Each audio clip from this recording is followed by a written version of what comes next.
오늘은 마태복음 8장 18절 이하의 말씀으로 너는 나를 따르라 라는 제목으로 은혜를 나누고자 합니다. 그림 한 장 볼까요?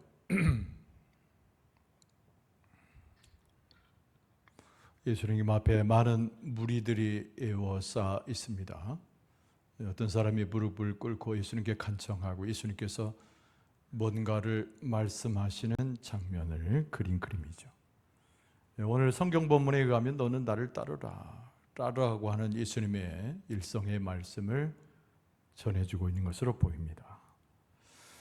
우리가 앞서서 마태복음 5장에서 7장까지는 무엇을 봤습니까? 예수님의 산상수훈을 대했지요. 예수님의 지혜의 말씀이거니와 하나님의 나라의 일들을 예수님께서 설교하셨습니다. 8장 이후는 예수 그리스도의 진리의 말씀이 실질적인 삶 가운데 기적으로 나타나지요. 하나님의 개입하심과 역사하심을 드러냅니다. 우리가 지난주까지 소외되었고 사람들에게 멸시되었던 사람들이 어떻게 하나님 앞에 은혜를 입는가에 놀라운 장면들을 많이 봤습니다. 오늘 본문의 말씀은 예수님께서 제자들을 만나시고 그들 가운데 함께 말씀하는 대화의 내용이 오늘 본문입니다. 그 대화의 핵심이 뭘까요? 예수님을 따르는 것이지요. 예수님을 따른다는 것이 무엇인가를 예수님께서 실제적인 대화 속에서 일러주고 계십니다.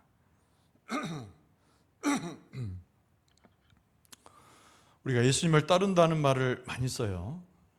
근데 우리가 예수님을 따르겠습니다. 내 평생 동안 주님을 따라가겠습니다. 어떤 결단의 표현이죠. 그러나 그런 고백으로만 예수님을 따르는 것의 완성이겠습니까?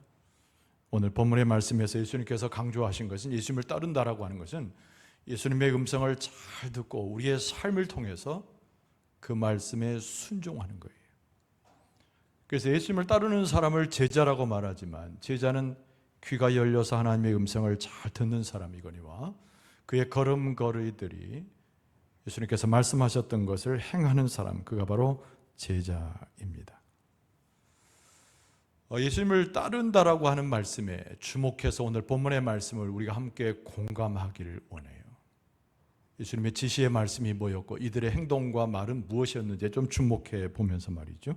여러분, 첫 번째는 예수님의 말씀을 잘 듣고 행하는 것. 그 첫 번째 정의가 예수님을 따르는 것입니다. 한번 같이 따라서 할까요? 예수님의 말씀을 듣고 잘 행해야 합니다. 이 제목을 기억하세요. 예수님께서 따르라고 말씀하셨는데 제자가 따르는 삶이라니까요. 제자가 따르는 사람이에요. 그런데 그 사람의 가장 예수님을 따르는 것의 기초가 뭐냐면 예수님의 말씀을 먼저 잘 듣는 겁니다. 그리고 그 말씀대로 행하는 것이죠. 여러분 18절 말씀에 예수님께서 무리가 자기를 에워싸는 것을 보시고 건너편으로 가기를 명하셨다 말씀하신 거잖아요. 예수님은 어떤 분이냐면은 우리에게 명령하신 분이에요. 이 문장도 기억할 만합니다. 예수님은 어떤 분인가? 우리에게 명령하신 분이에요. 우리는 듣는 사람이죠. 우리의 사소한 일부터 어려운 일까지 내가 행해야 될까 말아야 될까 구분될 수 없는 분별의 어려움을 겪을 때도 예수님께서는 말씀으로 명령하세요. 왜 그러냐면 예수님은 권위를 갖고 계시기 때문에, 하나님께서 주시는 권위를 갖고 계시기 때문에 예수님은 그 힘과 권위로 명령하실 수 있는 분입니다. 예수님의 권위는 하나님으로부터 오지요. 예수님과 함께했던 성령의 역사로 예수님의 권위는 우리에게 보여집니다. 예수님을 따른다는 것은, 제자가 된다는 것은 그 권위를 갖고 우리에게 명하시는 예수님의 말씀을 잘 듣는 겁니다. 그래서 우리가 예수님의 말씀하시는 걸 잘 들어야 돼요. 예수님의 제자는 예수님의 말씀을 잘 듣는 것이다. 이제 반복되어 이야기합니다. 모든 것의 출발이 여기에 있어요. 예수님의 말씀을 잘 분별하고 잘 듣는 거예요. 예수님께서 승천하시기 전에 제자들에게 또 예수님을 따르는 자들에게 분부한 말씀이 있었습니다. 우리도 잘 들어야 되지만 그 당시에 제자들이 예수님의 말씀을 잘 들었어요. 마태복음 28장 18절 이하의 말씀, 지난번 설교 가운데도 제가 선포한 적이 있습니다만 예수님의 대위임 명령이 그 내용입니다. 예수께서 나와 말씀하여 이르시되 하늘과 땅의 모든 권세를 내게 주셨으니 그러므로 너희는 가서 모든 민족을 제자로 삼아 아버지와 아들과 성령의 이름으로 세례를 베풀고 내가 너희에게 분부한 모든 것을 가르쳐 지키게 하라. 볼지어다 내가 세상 끝날까지 너희와 항상 함께 있으리라 하시니라. 예수님의 말씀이 있잖아요. 당부하신 말씀이거니와 이것은 명령에 가까운 예수님의 부탁의 말씀이죠. 대위임, 그 뒤에다가 명령 이렇게 말합니다. 위임을 하는 명령, 예수 그리스도의 하시는 일들을 제자들에게 또 예수님을 따라가고자 하는 자들에게 위임하시면서 마지막으로 주신 말씀, 명령인 것이죠. 예수님께서 주신 말씀의 명령의 내용이 뭐예요? 가서 제자 많이 삼으라는 얘기죠. 예수님의 제자된 자로서 예수님의 명령의 말씀을 붙드는 자들이 또 예수님의 말씀을 들을 수 있는 제자들을 많이 세우라고 하는 말씀이에요. 한번 따라서 합시다. 예수님을 따른다는 것은 예수님의 말씀을 잘 듣는 것입니다. 그 더보다 중요한 것이 뭐예요? 예수님 말씀을 들었으면 그 말씀대로 행하는 것이죠. 자, 오늘 본문의 말씀에 예수님께서 명령이 있었어요. 오늘 본문의 말씀에 건너가라는 거예요. 호수 저편으로 건너가라. 앞서서 우리가 읽었던 마태복음 28장에 나오는 대위임 명령도 가라는 말씀이잖아요. 머물러 있지 말고 가라는 거잖아요. 오늘 본문의 말씀도 이 호숫가에 있지 말고 내가 명하는 호수의 저편으로 가라고 말씀하십니다. 행동을 요청하세요. 예수님의 말씀은 행동을 요청하십니다. 반대편으로 가라는 겁니다. 예수님께서 왜 이들에게 이런 명령을 하셨을까요? 제자를 포함해서 주변에 있었던 모든 사람들에게 예수님께서 말씀하시는 건데 왜 이 명령을 하셨을까요? 그러니까 예수님의 제자는 예수님을 둘러싸이는 수많은 군중들과 함께 예수님 앞에 서 있는 사람이 제자가 아니라는 겁니다. 많은 사람들이 예수님의 주변에 있어요. 여러분 교회 안에도 사람들이 있고 교회 밖에도 사람이 있고 저 멀리 산 너머에도 사람이 있고 바다 건너에도 사람들이 있잖아요. 많이 운집하는 것이 중요한 것이 아닙니다. 예수님의 제자는 예수님의 명령의 말씀을 잘 듣는 사람이에요. 그리고 그 명령을 들을 뿐만 아니라 예수님께서 말씀하신 것을 잘 행하는 사람이죠. 그리고 예수님께서 어디로 가라고 그러신 거예요? 그게 막연히 가라 그런 얘기예요. 호수 저쪽 뒤편으로 가라고 말씀하는 거예요. 지금 이 자리가 아니라 저 호수 저편으로 가라고 말씀하세요. 왜 그럴까요? 예수님께서 그곳으로 가고자 하시는 거니까. 이유는 간단합니다. 저 호수 저편에 뭐가 있는 것이 아니고 예수님께서 지금 호수 저편으로 가시려고 해요. 그래서 여기에 머물러 있지 말고 너희들도 호수 저편으로 오라고 하십니다. 예수님을 따라가는 사람들, 예수님의 제자는 어떤 사람인가? 예수님 가신 곳을 쫓아가는 사람이에요. 그래서 세상 편에 있지 않고 자기가 원하는 곳에 머물러 있지 않고 자기가 즐거워하는 것, 자기가 기뻐하는 것, 만족해하는 것에 머물러 있지 말고 예수님 가신 곳을 따라가는 사람이에요. 그가 바로 예수님의 제자인 것이죠. 그러니까 예수님의 말씀에 어떻게 반응하는가에 따라서 그가 제자인가 그렇지 않은가, 예수님을 따라가는 사람인가 그렇지 않은가가 결정되는 겁니다. 예수님께서 하라고 하신 대로 하는 사람, 예수님 명령하신 대로 실제로 행동할 수 있는 사람, 그 사람이 예수님을 따라가는 사람이에요. 예수님을 따르겠습니다 라고 고백하고 움직이지 않으면 따라가는 사람이 아니죠. 예수님의 제자가 되고 싶습니다 라고 하면서 귀가 막혀 있고 걸음이 게을르면 역시 제자일 수 없어요. 예수님 가는 곳이고 예수님 말씀하신 걸 잘 듣고 따라가는 사람, 바로 그가 바로 예수님의 제자고 그 말 그대로 따르라고 하는 예수님의 명령에 부합되는 사람이죠. 여러분 누구를 따라갑니까? 예수님께서 가신 곳에, 예수님이 가라 하시는 곳에, 예수님께서 이루라 하는 곳에 순종해서 따르는 사람으로, 제자로 행해야 될 줄로 믿습니다. 두 번째는 뭐냐면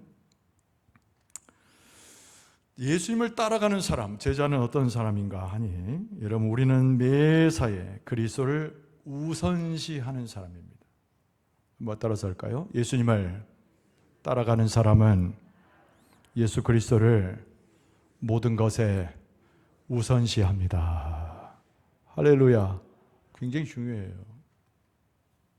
처음에 정의는 뭐였어요? 예수님의 말씀을 잘 듣고 그 명령대로 행하는 사람이잖아요. 두 번째는 뭐냐면 모든 것에 급하고 해야 될 일이 너무 많은데 예수 그리스도의 하는 일을 우선시하는 사람. 그 사람이 바로 예수 그리스도를 따라가는 사람이에요. 여러분 오늘 본문의 말씀에 20절에 보면 예수께서 이르시되 여우도 굴이 있고 공중의 새도 거처가 있으되 인자는 머리 둘 곳이 없다 하시더라.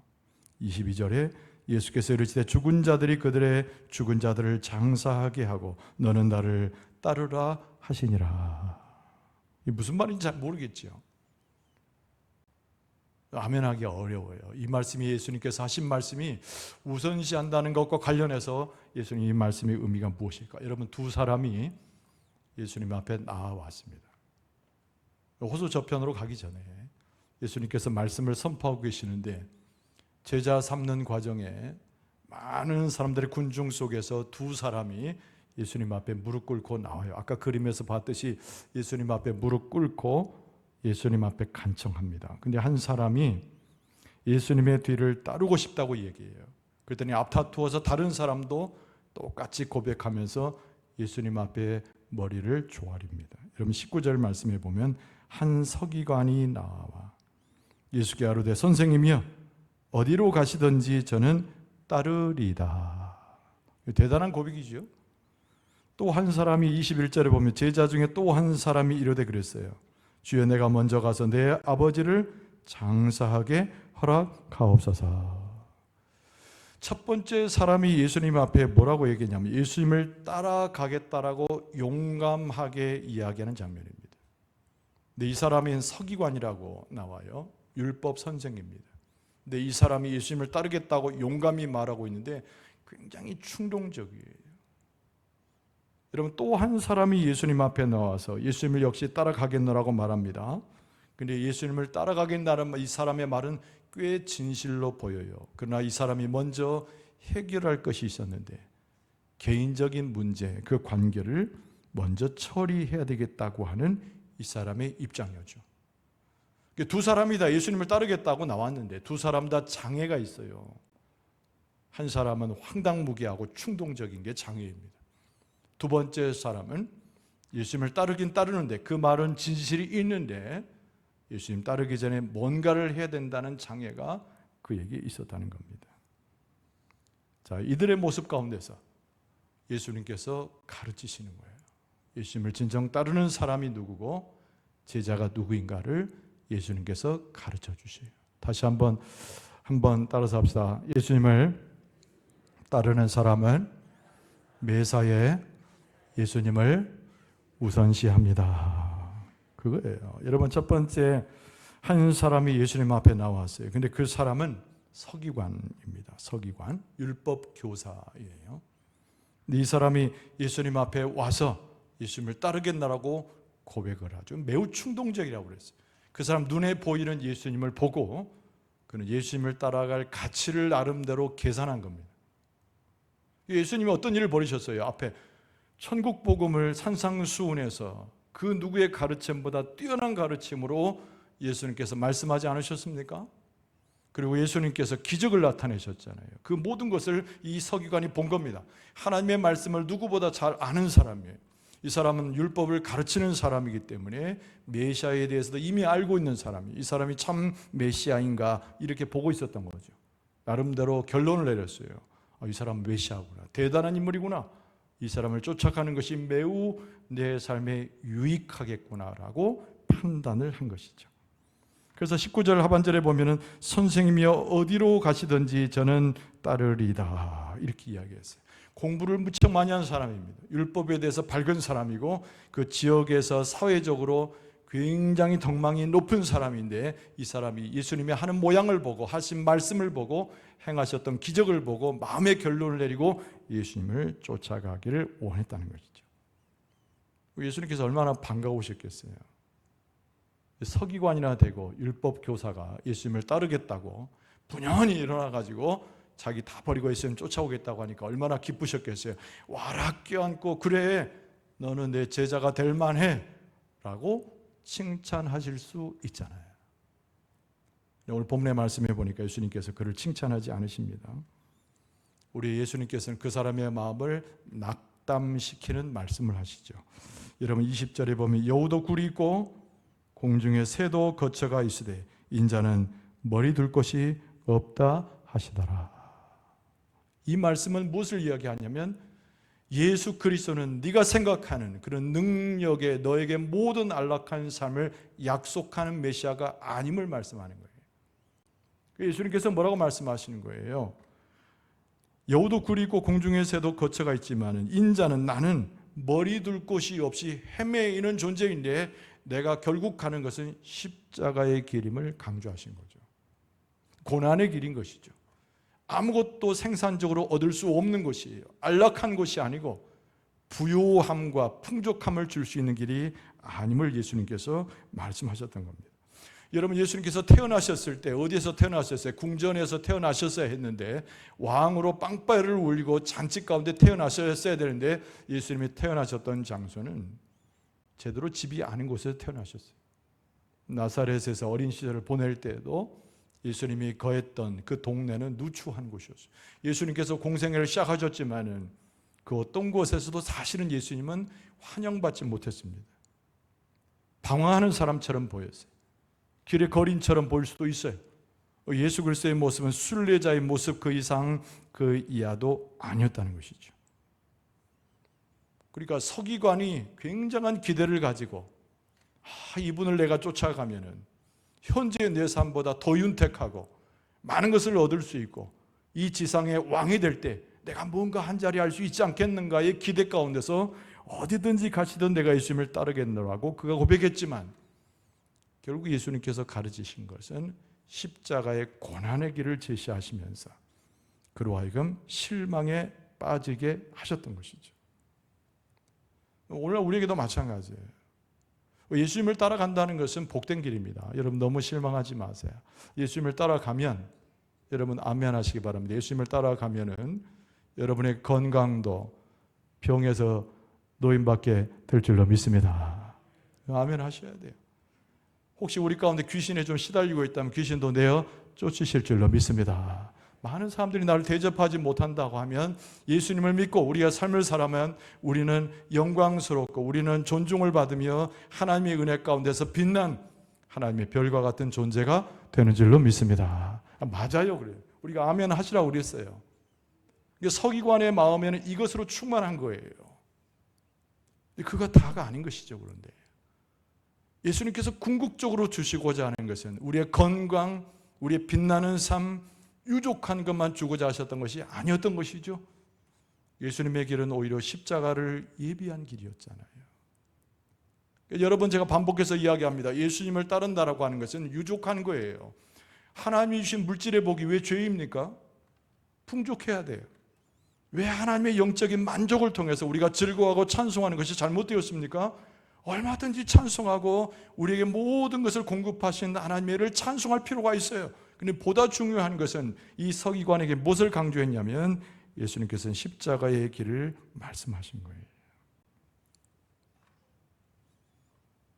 예수 그리스도에게 기대는 하나님의 은총의 기대는 이 서기관이 가지고 있는 안락한 삶보다도 먼저 우선시되는 것이 있다는 것이죠.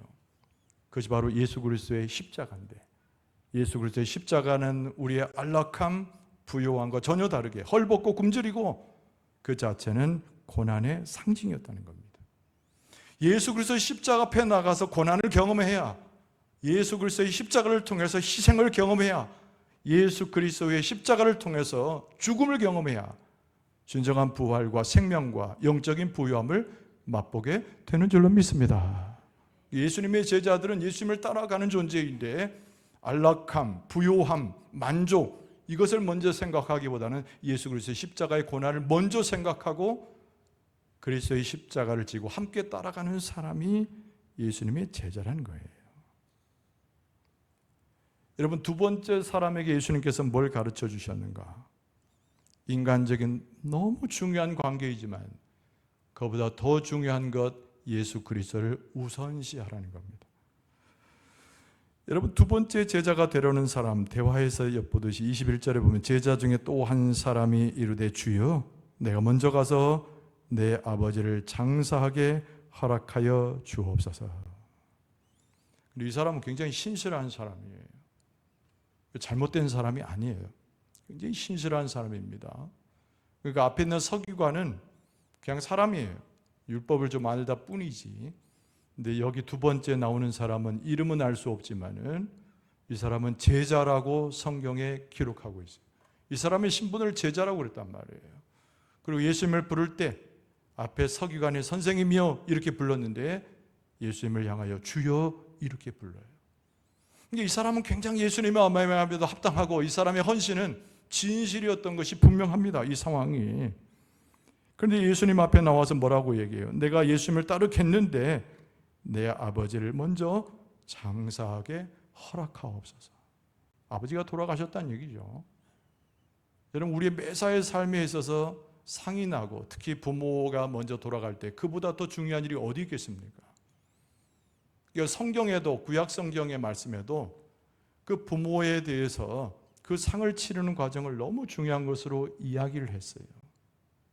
그 엘리야의 엘리사의 이야기를 봐도 마찬가지입니다. 열왕기서에 보면은 그 엘리사가 그 부모의 장사를 치르고 엘리야를 따르겠다고 할 때 그렇게 허용을 해요. 근데 오늘 본문의 말씀에 보면 예수님께서는 반대의 말씀을 하시는 것 같거든요. 22절을 보면 예수께서 이르시되 죽은 자들이 그들의 죽은 자들을 장사하게 하고 너는 나를 따르라 하시니라. 그러니까 부모의 죽음과 장사 지내는 것을 예수님께서 거부하시는 것이 아니에요. 이 장면은. 그것이 무가치하다고 말씀하시는 것이 아니에요. 육신의 죽음을 통해서 사람이 가지고 있는 한계를 말씀하면서 영적으로 죽은 자들이 죽은 자를 추모할 뿐이라는 것입니다.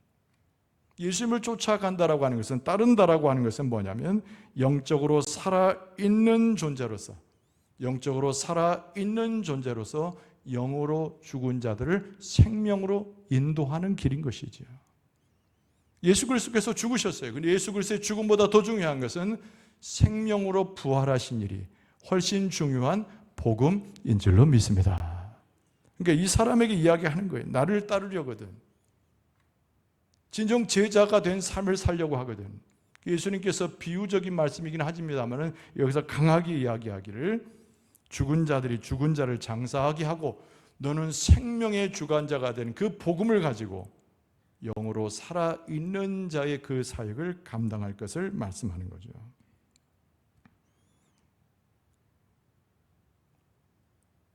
예수님을 따르기를 주저하는 사람들은 영적으로 죽은 사람들이에요. 그러니까 예수님을 따라가는 사람은 영적으로 살아있는 사람들이다. 여러분, 세상에서 부모의 죽음을 장사 지내는 것보다 더 우선시될 일이 어디가 있겠어요?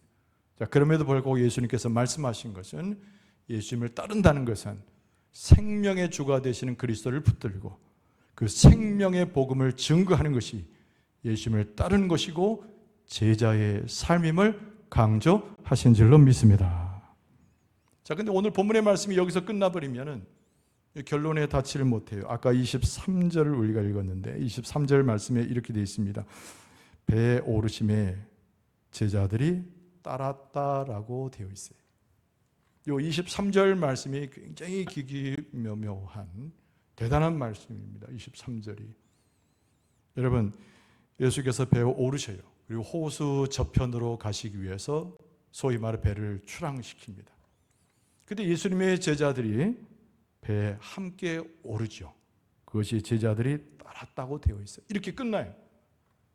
그리고 나서 예수 그리스도의 제자들이 이제 폭풍우 가운데 어려움을 겪고 그것이 그 당 장면 이야기입니다만은 오늘 이 본문의 말씀과 연결되어져 있는 것이 23절이 중간다리 역할을 하면서 결론적인 이야기입니다. 자, 오늘 이 본문의 말씀이 23절에 앞에 예수님 앞에 무릎 꿇었던 두 사람, 배에 올랐을까요? 예수님을 따랐던 이 배에 올랐을까요? 복음서를 어디를 봐도 그들이 올랐는지 오르지 않았는지 알 수가 없어요. 단지 오늘 본문의 말씀에 보면 예수님이 12제자가 예수님이 타셨던 배에 올랐던 것으로 보여집니다. 그러나 마가복음 본문에 보면 다른 제자들도 올랐다고 되어 있을 뿐이에요. 그냥 앞에 있는 두 사람 중에 누가 이 배에 올라 예수님을 쫓았는지 알 수가 없습니다. 2000년 동안 풀리지 않아요. 중요한 것은 이 본문의 말씀이 오늘을 사는 우리에게 주신 주님의 말씀임을 기억할 필요가 있습니다. 우리가 현재 예수님 앞에 서서 두 사람의 입장으로 예수님을 따르겠나라고 고백하고 있는 우리 심령의 상태에서 우리의 결단이 예수님의 제자된 자로서 따르자고 할 때 예수님께서 배에 오르시는 순간 우리도 제자들과 함께 배에 오르고 있는가를 살펴보라는 얘기죠. 여러분, 예수 그리스도께서 말씀하시는 어느 쪽이든지 우리 가운데 결정하라고 말씀하셨을 때 예수님께서 배에 타실 때 우리는 둘 중 하나겠죠. 예수님과 함께 배에 오르고 있든지 아니면 내가 원하는 것을 하기 위해서 예수님과 함께 배에 오르는 것을 미루고 있을 수도 있다는 거예요. 어느 쪽인가요? 여러분, 결단하여 예수 그리스도와 함께 배에 올라야 될 줄로 믿습니다. 배에 올라야 될 줄로 믿습니다. 예수님 가신 곳에 우리도 쫓아가야 되고 예수님의 말씀이 있는 곳에 내 삶이 있어야 되고 그곳에 우리의 생명이 있음을 고백하면서 진정 예수님을 따르는 우리의 삶이 예수님께 드려짐이 되어야 합니다. 주님께서 자꾸 부르고 계세요. 우리를 나를 따라오라고 부르고 계세요. 그 말씀을 들을 수 있는 귀를 열 수 있기를 바랍니다. 그 예수님의 따라오라고 하는 말씀에 응답하는 행동하는 발걸음을 옮겨갈 수 있기를 바랍니다. 호수 저편에 아무것도 없어요. 근데 왜 호수 저편에 우리를 오라고 말씀하셨을까요? 예수님께서 가시는 곳이니까 호수 저편이 의미가 있는 것이에요. 오늘도 예수님을 쫓아감으로 진정한 제자의 삶을 살아서 예수님을 따라오라는 말씀에 응답함으로 배에 함께 올라 하나님의 역사를 이루어 나가는 여러분과 저의 모습 되어줄 수 있기를 주의 이름으로 축원합니다.